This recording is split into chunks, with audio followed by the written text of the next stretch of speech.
आभाळाचा निरोप. गोष्ट आहे फार वर्षापूर्वीची. जशी जुनी तशीच गमतीची. जेव्हा फुलांना विविध रंग नव्हते. गुलाबाचे फूल पांढरे होते, सोनचाफाही पांढराच, पांढरी होती जास्वंदी अन चमेलीही पांढरीच. सगळी फुले पांढरीच होती, पण होती सगळी सुगंधी. प्रत्येकाला वेगळा गंध होता. गुलाबाचा सुगंध, रातराणीचा सुगंध, जाई अन जुईचा, मोगऱ्याचा अन केवड्याचा वेगवेगळेपण, मनाला मोह घालणारे सुगंध.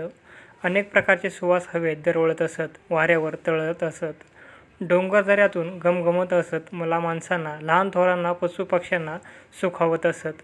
पहाटे मंद वाऱ्याच्या झुळका येत फुलाचा गंध तरंगत येई. मुले आनंदाने नाचू लागत, म्हणत फुलांना किती छान छान वास.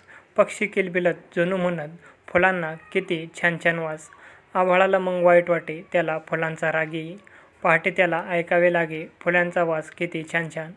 आभाळ खूप चिडे, चिडून लाली लाल होई. लाल, गुलाबी, नारंगी, केसरी, पिवळे, निळे, जांभळे असे खूप रंग आभाळात गोळा होत. आभाळ खूप खुलून दिसे, सुंदर दिसे पूर्व दिशा. आभाळ आपल्यावरच खुश होई, स्वतःशीच आनंदून म्हणे, फुलांना वास असेल, पण माझ्यासारखे रंग कुठे आहेत. एकदा पहाटे गंमत झाली. एका कोंबड्याला जाग आली. वारा मंद वाहत होता, फुलांचा गंध पसरला होता. कोंबड्याला खूप आनंद झाला. मान उंचावून आभाळाकडे तोंड करून कोंबडा ओरडला, कुकू चकू, कुकू चकू, आनंदानं नाच करू, सगळे मिळून गाणं गाऊ, फुलांचा वास किती छान. आभाळाला वाटले कोंबडा आपल्याला चिडवतोय. ते कोंबड्यावर ओरडले, तुम्ही सगळे आहात वेडे, माझ्यासारखे सुंदर रंग फुलांना मिळणार आहेत थोडे. धडाधूम धडाधूम.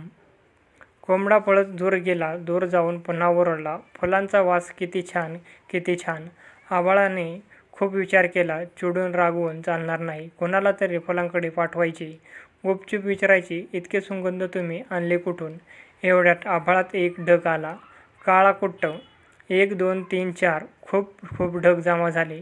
सगळे पाण्याने भरलेले. आभाळाने रंग आवरून घेतले. काळ्या ढगांना हळूच म्हटले, तुम्ही माझे मित्र खरे, मला मदत करा बरे. आज तुम्ही पाऊस पाडा, पाण्याच्या धारा जमिनीवर सोडा.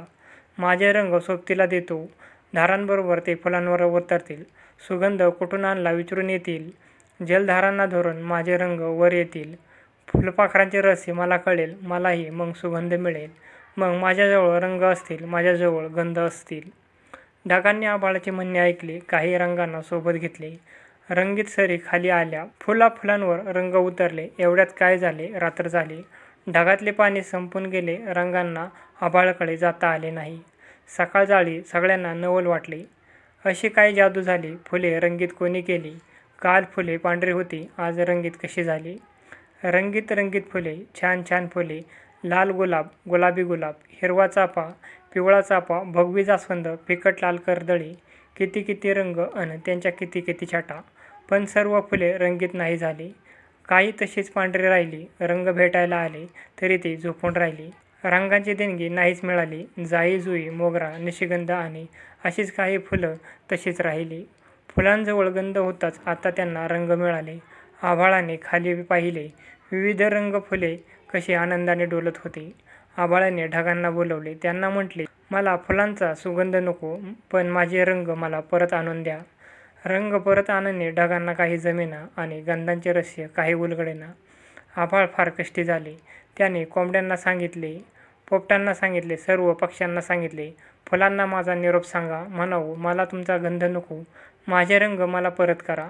पण कोणीच त्याचे ऐकेना. फुलांना निरोप देईना.